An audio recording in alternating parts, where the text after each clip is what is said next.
La la la la. Look at you guys. You are in the thing. Let's see. Pin my video because that's all about me. I always want to be pinned here. So, hey, hooray. Folks are coming. It's nice to see you all. Let me get a participants list here. Oh my gosh, look at all those people coming in. All right. That's nice. Okay. So we can see you all and I can figure out who's who and who's here. It's just about 1 o'clock and I'm opening up the chat box and okay, I will check on that, Logan. Thank you. I will try to reopen assignments because I want everybody to be able to get their assignments in. So even the old stuff, I will reopen stuff for people. And if you're ever finding that you're having trouble opening assignments or uploading an assignment or anything like that, I do appreciate the emails or the texts to my cell phone to let me know, because that does help me. That's cool. Okay, folks are coming. I'm going to get the afternoon class list and see who's all here. I've started using our attendance tab in e-learning, and so I've been taking all of the attendance records that I've been keeping and transcribing them into the attendance thing there. I do want to give you guys 2 points for participation for attending these things. I think that going to class is important. I think that it instills in you guys, a sense of connectedness to the institution, to me as a teacher, and to each other.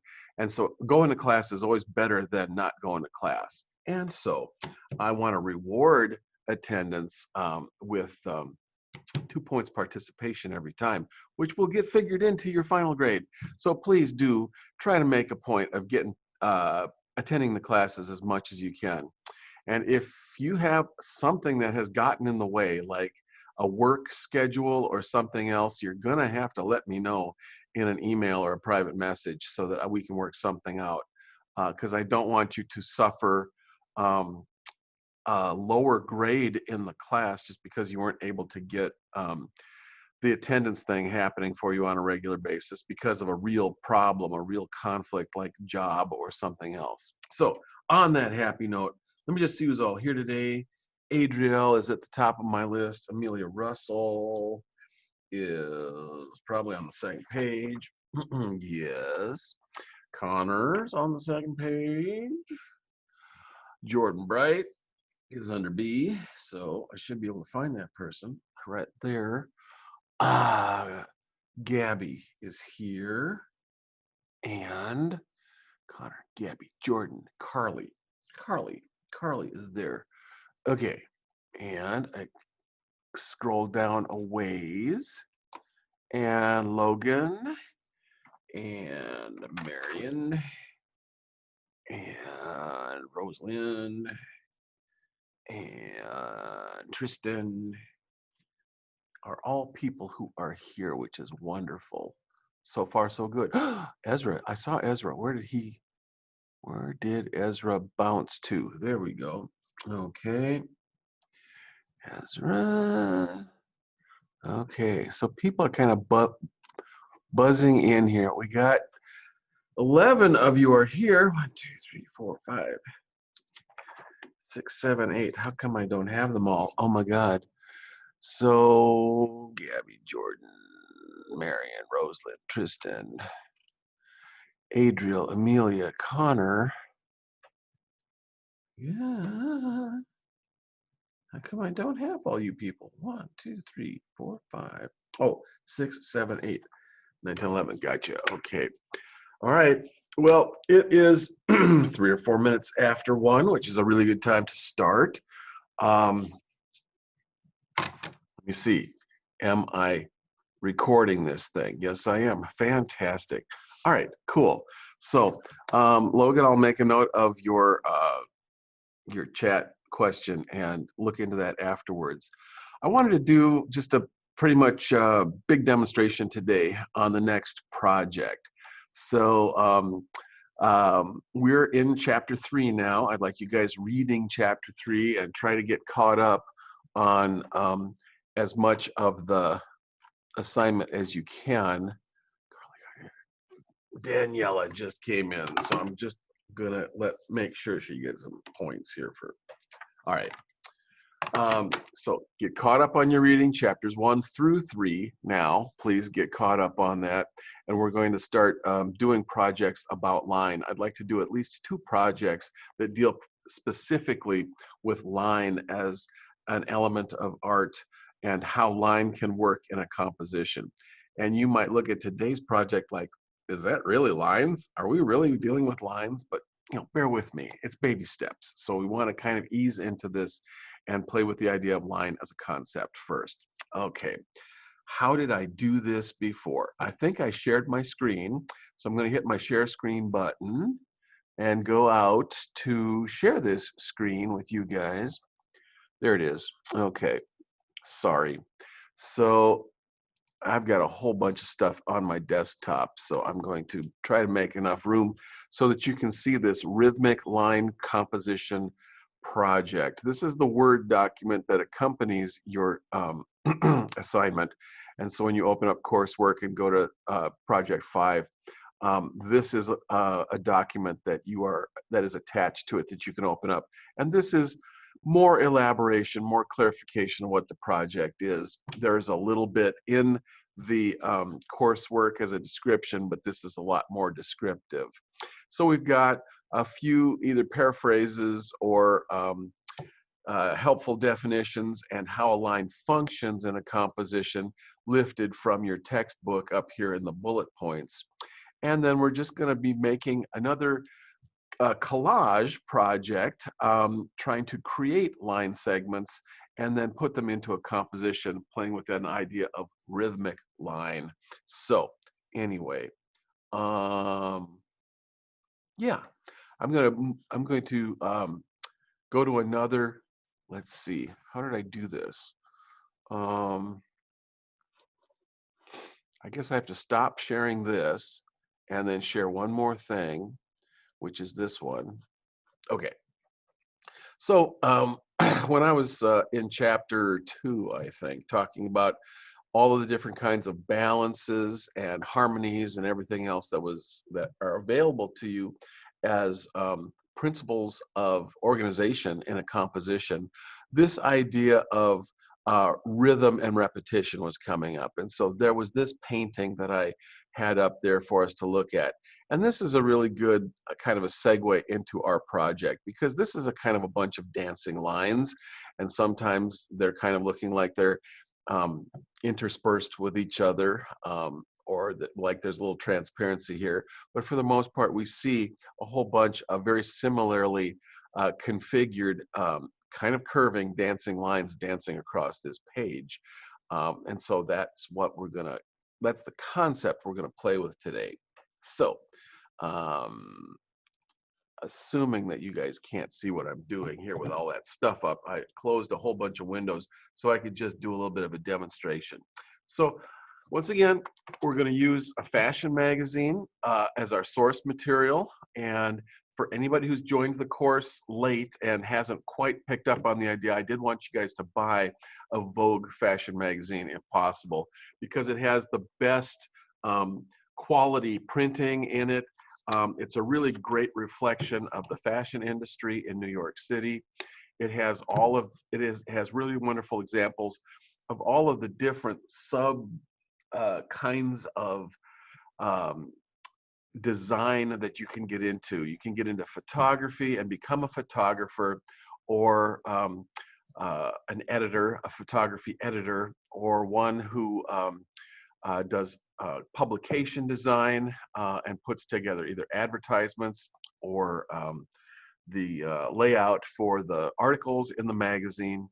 Of course, there's fashion. If you wanted to get into fashion and talk about fashion, that's kind of what fashion magazines are all about. So this is a kind of a great starting point, a touchstone about the design industry, all kinds of areas of applied design. And so this is what we've used to uh, create our linear elements today. So I'm going to go to my overhead video now, and I'm going to push away all of this stuff and bring into my workspace kind of what I was doing this morning with the morning class. And so I'm going to have to tear it all apart and start over again with you guys. So we're going to tear that all apart because it wasn't glued down yet. So for anybody who has joined the class of late, we're just going to go through this whole process once again. We made the template as a studio tool as one of our first projects, with the corners actually cut out of it, so that we could use this as a repeated studio tool for creating the format frame on Bristol board that we want to create. We are working in some kind of a very durable material here to create our projects. The Bristol board itself, come on, give it something to focus on. Bristol board is a cardstock kind of a material, and this is 9 inches by 12 inches. 9 by 12 Bristol is a nice standard size for students in a design class to work on. And so we tear one of the gummed sheets, 20 sheets of Bristol board out of here. And if you can't find Bristol, the watercolor board has a little bit of texture on it, but otherwise it works just the same as Bristol, so that's fine. So we're going to get a clean sheet of Bristol board like that. And we're going to put the template over the top of it and reach through the corners and mark all the corners with pen or pencil, because that's a quick and dirty way to find the corners so that you don't have to reinvent the wheel every time. And then just with a straight edge, be able to draw and connect the dots to create a very quick and fairly clean format frame to do our work in. Then we're going to take the fashion magazine and go through it looking for advertisements that might have either background or large areas of color, value, or texture that we're looking for to illustrate our project. Now, like I said before, all the fashion magazines that came out this fall for Fall Fashion Week, whether it was Elle or Cosmopolitan or Vogue, they are all featuring artists and designers and models of color much more than they ever have before, because they really did internalize a lot of the messages that people were sending with the protests in all the major cities this summer over issues of police brutality and institutional racism, not only in police departments, but all over the place. And so Vogue, usually a very lily white magazine, has tried to feature lots and lots of designers and artists of all different colors, of all different types of color in the magazine. So we have a designer on the cover, and we have another fashion model with an alternative cover on the inside of it. And then in lots of the advertisements, they've made a special effort to try to work with Black and brown people to try to be a little bit more inclusive and support the idea of Black Lives Matter and all of that, which a lot of us, you know, in the arts are of a more liberal bent, or at least we have more empathy for people who are struggling, people who are suffering. Empathy is not a weakness, it's a strength, and it's a good thing to have, whether you're conservative or liberal or whatever. So anyway, I paged through the magazines looking for art in the layouts and in the advertisements and stuff that I could use as stripes, or I should say line elements in my compositions. So when I find something like this that has a color on the outside margin, that might be something that a person could actually use to create lines out of. The composition is supposed to be made out of black lines or line segments. And so I was going through some of my old pages that I already cut out of the magazine that had a whole bunch of black in the background. And when I took out a couple of areas for squares or something for the first project, there was still a bunch of black in here. So I was able to come back and harvest a bunch more black lines or linear elements for my project. In this assignment, I'm also letting you use lines that might be either a medium to medium high key gray or something that might be in color. And I found an advertisement, red is my favorite color, but I found an advertisement that had violet in it. And so I just went ahead and cut out the violet because this particular ad had nothing going on the back side of the page. And I was never going to use violet in anything else. So I cut out some areas of violet that I could turn into linear elements that I can use in my composition. So I really encourage paging through the magazine and trying to find mostly black in the background of the ads or photographs, and trying to build most of your line segments out of black. I just wanted to point out that there are several, many actually, photographs or advertisements in the magazine that deal with linear elements that are arranged in kind of a repetition or rhythmic nature. So like this Clinique ad over here with the aloe plant in the background. These branches of this aloe plant are very much linear forms that are kind of fanned out here, and they put the Clinique product right here at the apex of all of the fanned out material. So, you know, they're doing the kinds of things that we're dealing with as this project, playing with linear elements. The linear elements all tend to converge, and this becomes a focal point in the composition, but they're also very much rhythmic too.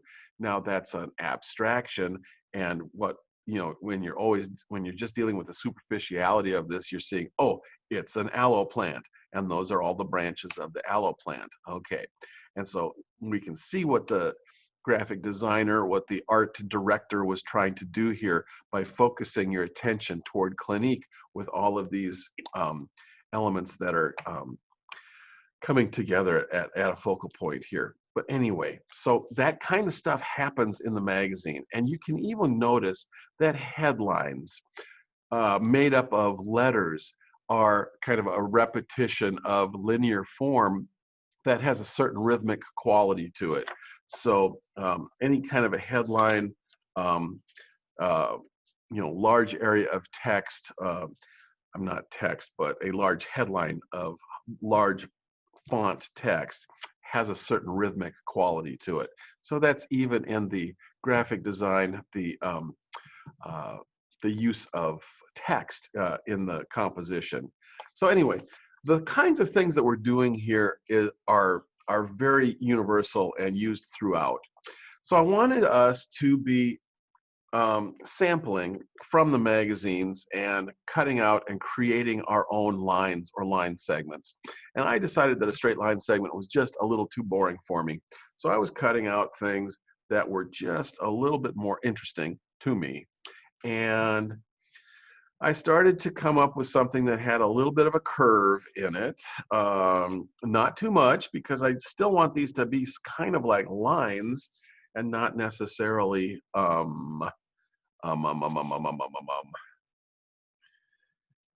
you know, S curves or really big C shapes or anything like this. I kind of wanted them to be a line or line segments or something like that. But I wanted to give them a little character, because just straight linear line forms that are like long rectangles are really boring to look at. So anyway, there's that.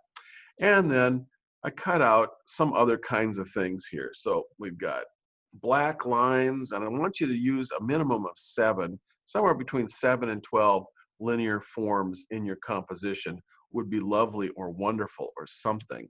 And then also perhaps you could throw in 1 or 2 color lines that are doing something the same or something different, because that could be fun. And or we could have 1 or 2 medium high key lines that are also maybe doing something similar or different. And now the idea is to play with all of this stuff in the composition to see what happens. Now, it's about this time that you're going to yell foul and say, Mr. Fritz, what are you doing? You're coloring outside the lines here. Your things are extending beyond the edges of the format frame. And this is where we acknowledge that yes, they can and maybe will extend outside the edges of the format frame. The format frame is a lovely suggestion, but sometimes art cannot be contained, and sometimes even when you know the rules, you have to break the rules every once in a while just to think outside the box or compose outside the box. And so we do that. Um, Now, having said that, if you want them to stay inside the box, we can try to come, you know, in a vertical format instead of a horizontal format, and maybe things will fit just a little bit better. You never know. One never knows what one is going to do, but it could be a thing.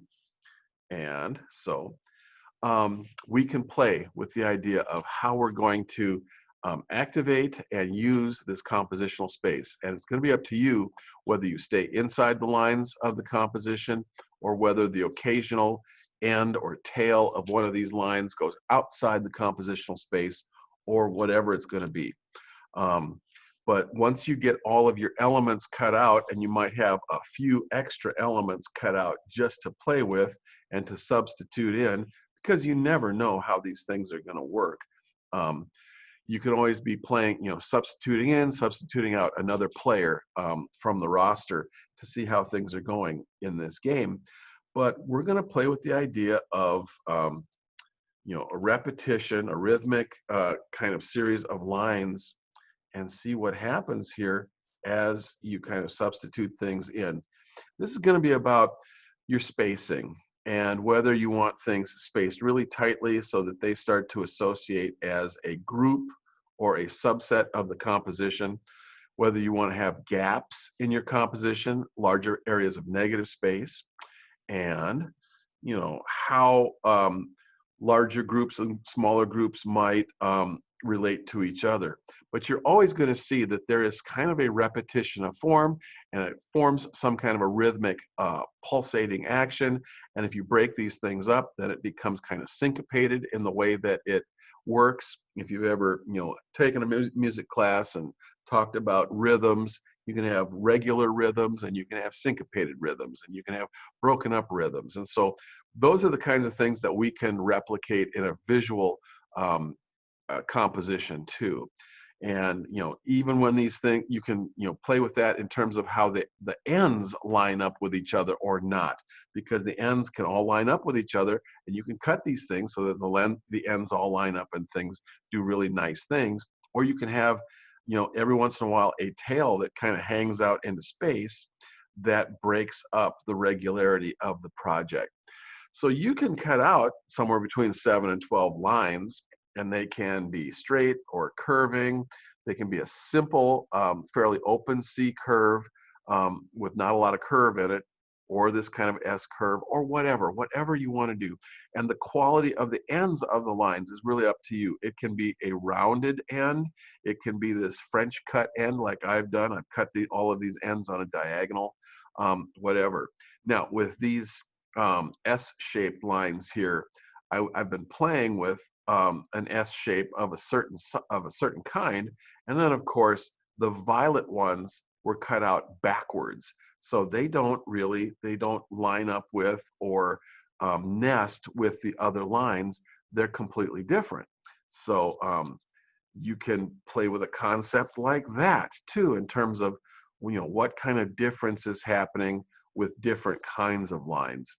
And so there's all kinds of possibilities to play with, and that's what I really want you to do with all of these things loose on the table in front of you. Don't sneeze, don't cough, because you'll blow all of this stuff all over the room. And then check it out and see what happens when you change the orientation in space. What happens if you go from a vertical composition to a horizontal composition? What happens to the way that this feels, because it's very rhythmic and there's lots of movement and more energy in a vertical composition, and there's a lot less energy and it's a lot more quiet and peaceful in a horizontal composition, unless you take your lines and start to change them. And you can do things like changing your lines and see what happens with them. You can even play with changing the direction of some of the lines too, like I did over here. I'm not sure whether I like that or not, out of a sense of, we've got some variety in here. And so the lines that have different colors or a slightly different thickness to them call attention to themselves. And so they create areas of a focal point, variety, an area of interest in the composition where your eye comes to rest. The black lines tend to create more of a sense of harmony and unity in the composition because there's many of them. They're very similar to each other and they're relating to each other quite a bit. So really for you guys, it's about spacing the lines. How close together do you space them, or how far apart do you space them? Do you space them into groups with a little bit larger area of negative space between the groups? And if you do those kinds of things, what kinds of rhythmic qualities do you get? When you finally get to a point where you've moved this stuff around a whole bunch and it finally makes you happy, then I do want you to go ahead and glue the stuff down and call it good. There's almost an infinite amount of things you can do with something like this. And so if you try out 10 different compositions of putting your lines in 10 different kinds of, you know, compositional shapes, constellations, groupings, whatever, and then you come up with something that you really like, yeah, save it, do that. Zero in on that, and that would be wonderful. But as you can see, there's all kinds of different possibilities here. And so we play the game until you either get sick of it or something really inspires you, and then you've found something wonderful. So I'm always looking for the wonderful in art and design. You never know when you're going to find the wonderful, but you might. And when you do, that's when the glue sticks come out and you glue stuff down and make it a permanent idea. I'd love if there was some of you who really jumped into this project and got it done by Friday morning, then took a cell phone picture of it so that you could have that open on your desktop to share screens on Friday afternoon. This is the afternoon class, so we're going to do this in the afternoon. Once again, when you're shooting a photograph with your cell phone, try to get that cell phone camera, and the camera in this thing is in this corner right here. Try to get that cell phone camera right in the middle, of your compositional space, and hold that phone so that it's absolutely level and in the same plane or parallel plane to the picture plane down here on the tabletop, so that you get a rectangle that has nice 90-degree corners to it and everything, and we don't get the idea of something that is trapezoidal and somewhat distorted, because the less distortion in your image of the photograph, the more clearly that we can see the brilliance of your project. And you can vary the sizes of your, or the lengths, I should say, of your lines.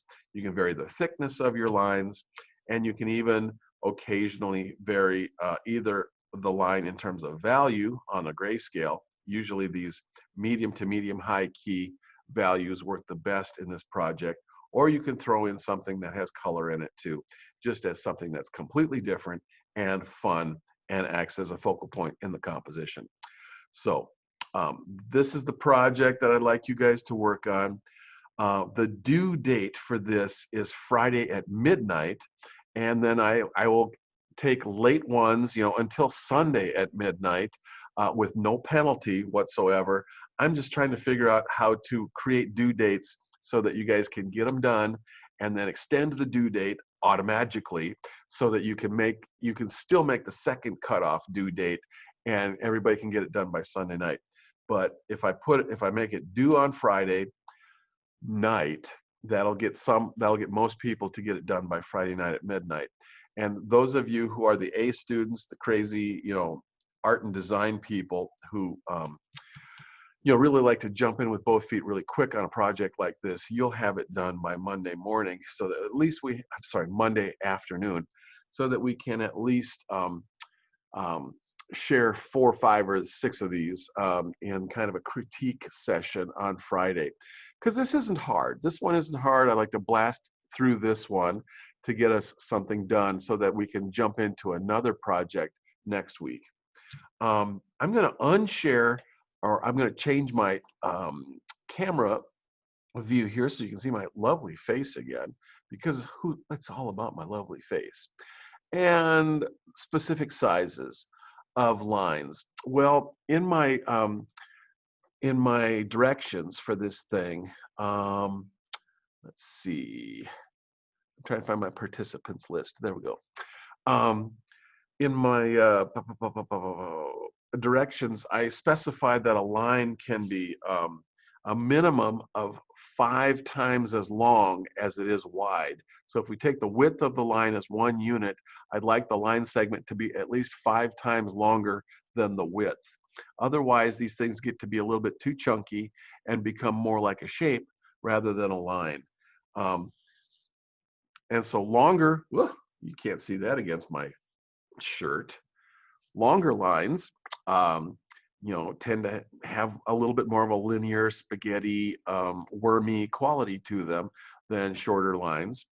But you could also alternate and vary the length of your lines too. So you could go long, short, long, short, long, short, and have that be a motif going on in your composition.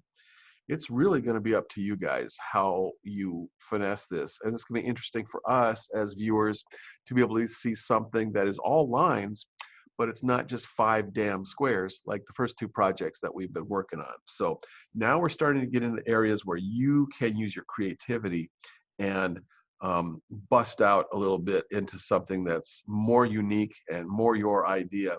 And we have kind of limited palette, limited set of elements that we're working with. So it's not like, completely, everything in the kitchen sink, but within the parameters of this project, there can be quite a lot of variety and innovation and originality, which are all the kinds of things that we're always looking for in the visual arts.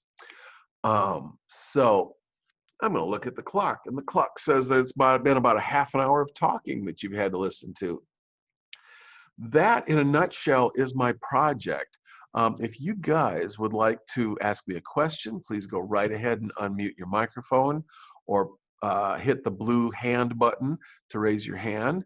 And if there are no questions today, I'm going to kind of wrap it up pretty soon.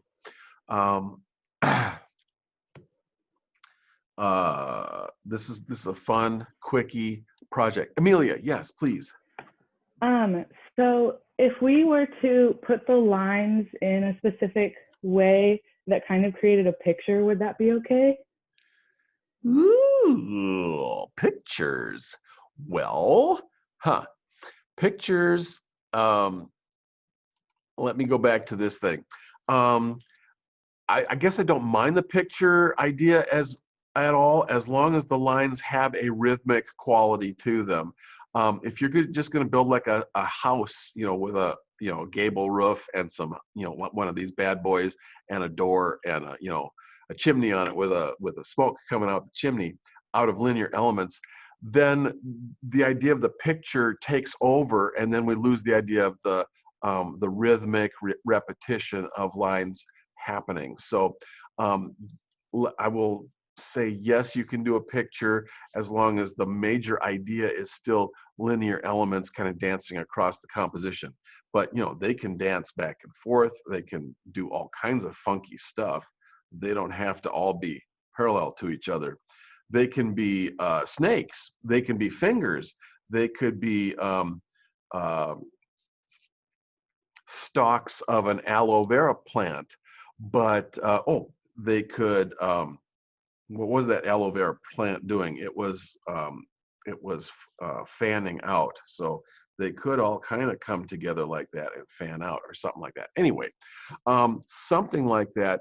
But I'm more interested in a repetition of form than just creating an image. And if the image doesn't have a sense of repeated form in it, then it's not really going to be what this assignment's looking for. Sorry, you're going to get to do an image next week. So bear with me, because that will happen eventually. I hope that answered your question and didn't disappoint you too much. Anybody else want to unmute their mic and ask anything else for the good of the order? Let's see, I've got a COVID mask in my pocket. Don't forget to wear your COVID masks out there in public. La, la, la. Stay safe. Don't get this disease. I don't have it, by the way, but I get seasonal allergies and everything else because we're in Coos Bay. So you get the Coos Bay crud in the wintertime. So, get a flu shot, keep wearing your masks, and stay safe. I will see you guys on Friday.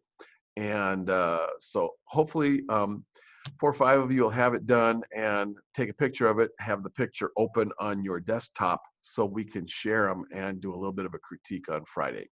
Thank you all. I bid you a fond farewell for now, and I'll see you again Friday afternoon.